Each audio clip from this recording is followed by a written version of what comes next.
ఓం సాయిరామ్. సమర్థ సద్గురు సాయినాథ్ మహారాజుకి జై. సాయి భక్తులందరికీ నమస్కారం అండి. మన బాబాగారి దయ వల్ల మనందరం బాగుండాలి, సంతోషంగా ఉండాలి అని చెప్పి మనస్ఫూర్తిగా కోరుకుంటూ ఈరోజుటి వీడియో స్టార్ట్ చేస్తున్నాను ఫ్రెండ్స్. ఇక ఈరోజు వీడియోలో మనం చూడబోయేది ఏంటి అంటే, బిడ్డ, రేపటి రోజున ఫిబ్రవరి 26వ తేదీ గురువారం నాడు నీవు పొందబోతున్నటువంటి ఆ యొక్క బహుమతి ఉంది చూడు, అది చాలా చాలా గొప్పదమ్మా. నీ కోరిక నెరవేరేటువంటి రోజు. ఈరోజు నువ్వు అస్సలు నిర్లక్ష్యం చేయొద్దు. ఈరోజు నువ్వు ప్రతి ఒక్క పని కూడా చాలా జాగ్రత్తగా చేయాలి. ప్రతి ఒక్క మాటను కూడా జాగ్రత్తగా వాడాలి. అలాగే నీ సహనం, ఓపిక ఇవన్నీ కూడా ఈరోజు నీకు ఆయుధాలు అవ్వాలమ్మా. మరి ఈరోజు ఎందుకంత ప్రత్యేకం? ఈరోజు అసలు ఏమి ఇవ్వబోతున్నారు? ఈ విషయాలన్నీ కూడా తప్పకుండా చివరి వరకు విను, అప్పుడు నీకు పూర్తిగా అర్థమవుతుంది అంటూ బాబాగారు అయితే మన కోసం అయితే ఒక మంచి సందేశాన్ని అయితే తీసుకొచ్చేసారండి. ఆ సందేశం ఏంటి, ఆ సందేశం రూపంలో బాబాగారు మనతో ఏం చెప్పబోతున్నారు వినే ముందుగా మన ఛానల్ని కనుక కొత్తగా ఎవరైనా చూస్తూ ఉన్నట్లయితే ప్లీజ్ సబ్స్క్రైబ్ చేసుకోండి ఫ్రెండ్స్. వీడియో నచ్చితే కనుక లైక్ చేసి షేర్ చేయండి, కామెంట్ చేయండి, కొంచెం సపోర్ట్ చేయండి. ఇక వీడియోలోకి వెళ్ళబోయే ముందు ఒక్కసారి మనకు తెలిసిన గురువుగారండి, షిరిడి సాయిబాబా ఆశీస్సులతో జ్యోతిష్యం చెప్తున్నారు గురూజీ సుబ్రహ్మణ్యం రాజు గారు, నెంబర్ 1 వశీకరణ స్పెషలిస్ట్. వీరి మొబైల్ నెంబర్ 9908224144. ఎలాంటి ప్రాబ్లం ఉన్నా సరే కేవలం ఫోన్ ద్వారా పూజలు చేసి పరిష్కరించేస్తారు. నేరుగా వెళ్లాల్సిన పని లేదు. పర్సనల్గా మీట్ అవ్వాల్సిన అవసరం కూడా లేదు.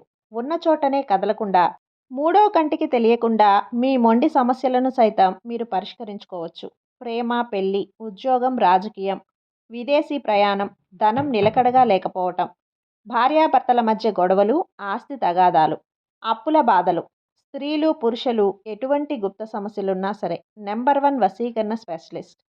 మీ మీద, మీ ఇంటి మీద చెడు ప్రయోగం జరిగినా, చేసి ఉన్నా కూడా నరదృష్టి, నరగోష్ట, సంతాన సమస్యలు, భార్యాభర్తల మధ్య, లవర్స్ మధ్య అనుమానాలున్నా, అపార్థాలున్నా, థర్డ్ పర్సన్ ఉన్నా సరే, అత్తాకోడళ్ళ మధ్య సఖ్యత లేకపోయినా ప్రతి ఒక్క ప్రాబ్లంకి చక్కటి సొల్యూషన్ ఇస్తున్నారండి. మీ వివరాలన్నీ కూడా సేఫ్ అండ్ సెక్యూర్గా ఉంచుతారు. మీకే కాదు, దేశ విదేశాల్లో ఉన్నవారు ఎలాంటి ప్రాబ్లమ్స్నైనా సరే పరిష్కరించుకుంటున్నారు. ఎంతోమంది విదేశాల్లో ఉన్నటువంటి వారు, దిక్కుతోచని పరిస్థితుల్లో, అయోమయ స్థితిలో ఉన్నవారు ఇప్పుడు గురువుగారికి కాల్ చేసి వాళ్ళ ప్రాబ్లమ్స్ని సాల్వ్ చేసుకొని ఈరోజు హ్యాపీగా లైఫ్ లీడ్ చేస్తూ చాలా సంతోషంగా ఉన్నారు. కాబట్టే స్క్రీన్ మీద ఉన్నటువంటి నెంబర్కి ఒకసారి కాల్ చేయండి. మీ ప్రాబ్లంని గురువుగారితో పంచుకోండి. ఖచ్చితంగా గురువుగారు మీ ప్రాబ్లంకి సొల్యూషన్ చూపిస్తారు.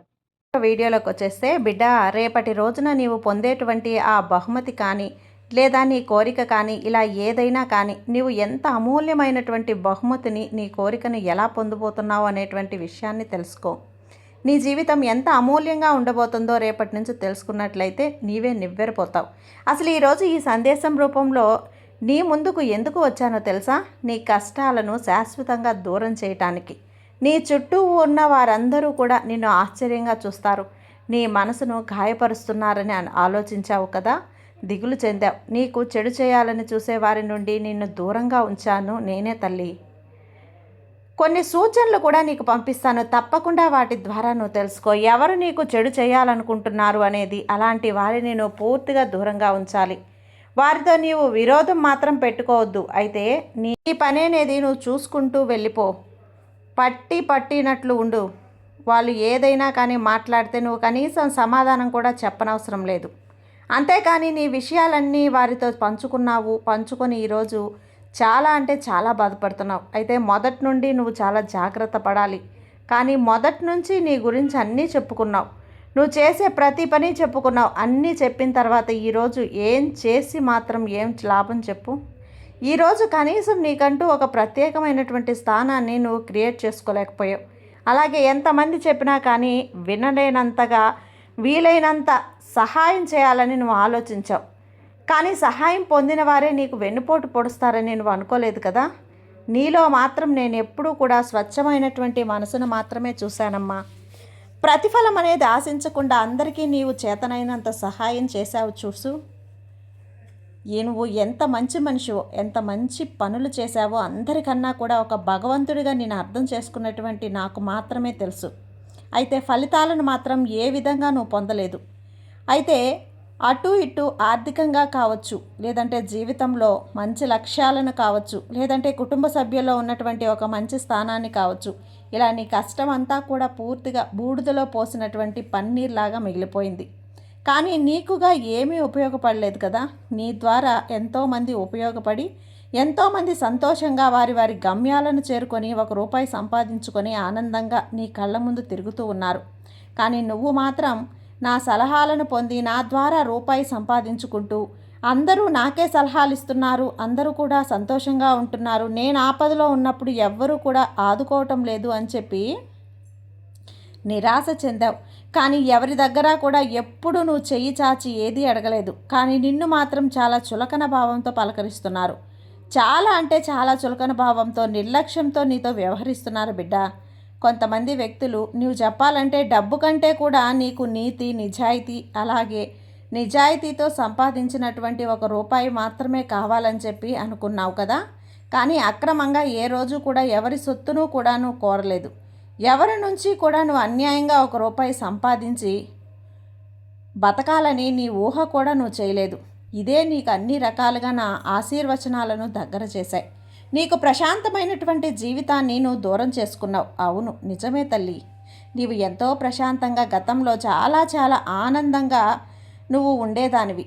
కానీ కొన్ని సంవత్సరాలుగా నువ్వు గమనిస్తే కనుక ఎవరైతే నువ్వు హక్కున చేర్చుకున్నావో, ఎవరినైతే నమ్మి నీ విషయాలను, నువ్వు చేస్తున్నటువంటి పనిని, నీకు వస్తున్నటువంటి ఆదాయాన్ని, అభివృద్ధిని అన్నీ కూడా వాళ్ళకి తెలియపరిచావో అప్పటి నుంచి నువ్వు గమనిస్తే కనుక నీ జీవితంలో ఒక్కొక్కటి కూడా ప్రశాంతత, ఆనందం, డబ్బు, ఐశ్వర్యం, అలాగే కుటుంబంలో ఉన్నటువంటి విలువ ఇవన్నీ కూడా తగ్గుకుంటూ వచ్చాయి.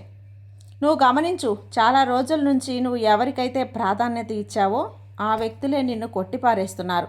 ఆ వ్యక్తులే ఈరోజు నువ్వు కనీసం ఏదైనా మాట్లాడాలని చెప్పి ప్రయత్నిస్తున్నా సరే నిన్ను దూరం పెట్టేస్తున్నారు. కానీ నీ మనసుకు చాలా బాధగా ఉంది కదా, చాలా చాలా గాయంగా కూడా ఉంది. నాకు బాగా తెలుసు. ఒక తల్లిగా, ఒక తండ్రిగా నేను నిన్ను అర్థం చేసుకోగలను. కానీ నీవు డబ్బు కంటే కూడా మనుషులకు ఎక్కువ ప్రాధాన్యత ఇస్తావమ్మా. అలాగే భగవంతునికి కూడా ప్రాధాన్యత ఇస్తావు. అయితే రెట్టింపైనటువంటి ఆనందాన్ని, నీకు నేను గౌరవాన్ని అందిస్తాను. ఎవరినైతే నీ ద్వారా లబ్ధి పొందారో వాళ్ళే మరలా నీ కాళ్ళ దగ్గరకు వచ్చేలా చేస్తాను. అయితే ఈరోజు నీకు లేచినప్పటి నుంచి నీ మనసు తేలిగ్గా, చాలా సున్నితంగా ఉంటుంది. అలాగే ఒక మంచి వార్త నీకు ఎంతో ఆనందాన్ని కూడా ఇస్తుంది. ఇప్పుడు నీ మనసులో నీవు చాలా అనుకుంటూ ఉన్నావు కదా. చూడు, నాకు మాత్రమే ఎందుకు ఇన్ని కష్టాలు, నేను అడగకుండానే సహాయం చేశావు, నాకు డబ్బు ఇచ్చావు, అడగకుండానే సహాయం చేశావు, అడగకుండానే కుటుంబ బంధాన్ని ఇచ్చావు, అన్నీ ఇచ్చినటువంటి నీవు తిరిగి మరలా వాటన్నింటినీ ఎందుకు దూరం చేశావు? అంటే కాలం ఎప్పుడు ఒకలా ఉండదు అని నాకు చెప్పడానికి ఇలా చేశావా బాబా? లేదంటే ఎవరు, ఏ వ్యక్తులు ఎలాంటి వారో తెలుసుకోకుండా మూర్ఖత్వంతో నువ్వు ఇలా ప్రవర్తించడం మంచిది కాదని నా కళ్ళు తెరిపించడానికి ఇలా చేశావా అని అనుకుంటూ ఉన్నావు కదా. నిజమే బిడ్డ, నిజమే. నీవనుకున్నటువంటి రెండో విషయమే నిజం. ఎవరు, ఏ వ్యక్తులు నిజమైనటువంటి వారు, ఏ వ్యక్తులు నీతో నటిస్తున్నారు, ఏ వ్యక్తులు నీతో ప్రేమగా మాట్లాడుతున్నారు అనేటువంటి విషయాలని నువ్వు తెలుసుకోలేక మూర్ఖత్వంగా ఇంకా నమ్మి వారిని గుడ్డిగా నమ్ముతూ మోసపోతూ ఉన్నావు.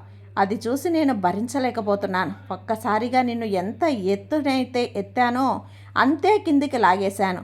ఇప్పుడు మీ దగ్గర ఏమీ లేకపోవచ్చు, కానీ నీ దగ్గర బోలెడంత గుణం ఉంది, బోలెడంత ఆలోచనలు ఉన్నాయి, మంచి జ్ఞానం ఉంది.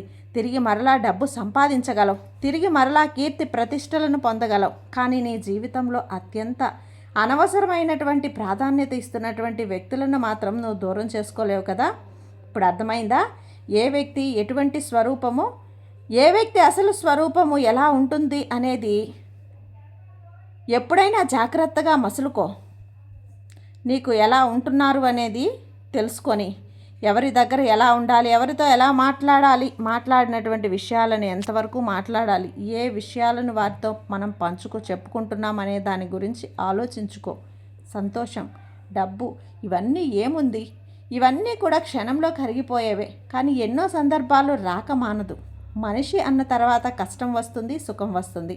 కానీ కష్టంలో ఉన్నవాడు రేపు, ఈరోజు సంతోషంలో నీకు తోడుగా ఉన్నవాడు రేపు నువ్వు కష్టంలో ఉన్నప్పుడు తోడుగా ఉండాలి కదా. మరి అలాంటి వ్యక్తులు కేవలం నీ దగ్గర లేరే. మరి అలాంటి వ్యక్తులను నువ్వు చేరదీసి చాలా నష్టపోతున్నావు. ఇది నేను చూడలేకపోతున్నాను బిడ్డ. కాబట్టి ఈరోజు నీ ముందుకి ఈ సందేశం రూపంలో వచ్చాను. నీవు నన్ను దర్శించుకొని ఎంతో ఆప్యాయంగా ఎన్నో కబుర్లు చెబుతావు. అలాగే నీవు ఎంత స్వేచ్ఛగా పూజిస్తూ ఉన్నావో, నన్ను ఎంత స్వచ్ఛంగా నాపై నమ్మకాన్ని పెంచుకున్నావో, అంతే స్వచ్ఛంగా నిన్ను నేను కాపాడుకోవాలి కదా. నువ్వు కోపంలో ఉండి కూడా నా గురించి ఎన్నో రకాలుగా ఆలోచించావు. నాకు అభిషేకం చేస్తావు, అలాగే నాకు ప్రసాదం పెడతావు. నా గురించి ఎన్నో ఆలోచనలు చేసేటువంటి నీకు నీ గురించి మాత్రం ఏ ఆలోచన లేదు. నీ బాగోగుల గురించే నేను ఆలోచిస్తాను. నీ విషయాన్ని మాత్రం ఎప్పుడూ మర్చిపోవద్దు. నా బిడ్డైనటువంటి నువ్వే నా గురించి అంతలా ఆలోచిస్తే, ఒక తండ్రి స్థానంలో ఉన్నటువంటి నేను నీ గురించి ఎన్ని ఆలోచనలు చేయాలో చెప్పు. నీకు ఎంత గొప్ప జీవితాన్ని ఇవ్వాలో. నేను ఎన్నో కలలు కన్నాను. ఒక్కసారిగా నువ్వు నీ చేతులారా నువ్వే కొన్ని విషయాల్లో తప్పులు, అలాగే తప్పుడు మార్గాలను, తప్పుడు వ్యక్తులను నీ జీవితంలోకి ఆహ్వానించి చేతులారా నువ్వు జీవితాన్ని బూడిదపాలు చేసుకుంటున్నావు. అయినప్పటికీ బాధపడని అవసరం లేదు, భయపడని అవసరం అంతకన్నా లేదు. నీ జీవితం మునిపెన్నడూ కూడా లేనటువంటి ఆనందంగా, అందంగా తీర్చిదిద్దుతాను. ఎప్పుడూ కూడా వ్యతిరేకమైనటువంటి ఆలోచనలు, అలాగే వ్యతిరేకమైనటువంటి మనుషులతో సావాసం చేసి నీ మంచి జీవితాన్ని కోల్పోయా. ఇక నీ కర్మం ఉన్నటువంటి దోషాలన్నీ కూడా తొలగిపోతాయి. ఇక మనసులో ఏ సందేహం పెట్టుకోవద్దు తల్లి. అలాగే నీకు దూరమైనటువంటి వ్యక్తుల గురించి ఆలోచించవద్దు. నిన్ను దూరం పెడుతున్నటువంటి వ్యక్తుల గురించి ఆలోచించి, అవసరమైనప్పుడు అన్ని బంధాలు కలుస్తాయి. అవసరమైనప్పుడు తప్పకుండా నీ కాళ్ళ దగ్గరకు రావాల్సినటువంటి వ్యక్తులు సందర్భానుసారంగా నీ చుట్టూ చేరుతారు. అప్పుడు నువ్వు ఏం చేయాలో తెలుసా? కేవలం వారి వైపు అలా తీక్షణంగా చూసి ఒక చిరునవ్వు నవ్వు చాలు.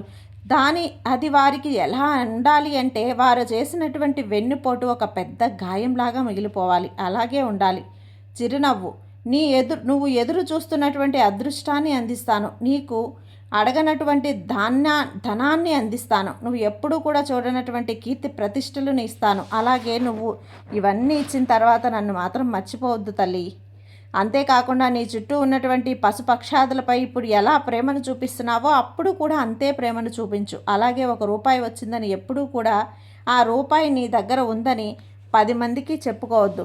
కొంతమంది నీ అభివృద్ధిని కోరుకుంటే, మరి కొంతమంది నీ దగ్గర ఉన్నటువంటి ఆ రూపాయి పోతే బాగుండు అని కోరుకునే వాళ్ళు ఉంటారు. కాబట్టి ఎవ్వరికీ కూడా నమ్మి నా దగ్గర అంతుంది, ఇంతుంది, నాకు అంతొస్తుంది, ఇంతొస్తుంది అని ఎప్పుడూ చెప్పుకోవద్దు. అలాగే నువ్వు చేసేటువంటి పనులు కేవలం నీకు మాత్రమే లాభాన్ని ఇచ్చేటువంటి పని అయితే నీవు నలుగురికి పంచుకోవాల్సిన అవసరం లేదు. అలా పంచి వారి దగ్గర నువ్వు చిన్న చూపు అవ్వాల్సినటువంటి అవసరం అంతకన్నా లేదు. కాబట్టి జాగ్రత్తగా ఉండు. నీ లక్ష్యాన్ని నువ్వు చేరుకున్నటువంటి సమయం వచ్చింది. ఇక నిన్ను ఎవ్వరూ ఆపలేరు, నిన్ను ఎవ్వరూ కూడా అవమానపరచలేరు. నీ చెయ్యి నా చేతిలో ఉంది. నీవు రక్షణగా, సురక్షితంగా ఉంటావు. నేను చెబుతున్నాను కదా, అర్థమైందా? ఇకనైనా ప్రశాంతంగా ఉండు బిడ్డ. సాయి మీద నమ్మకంతో ఉండు తల్లి. నీకంతా మంచి జరుగుతుంది. నీ సాయి నీకు తోడుండగా నీకు భయం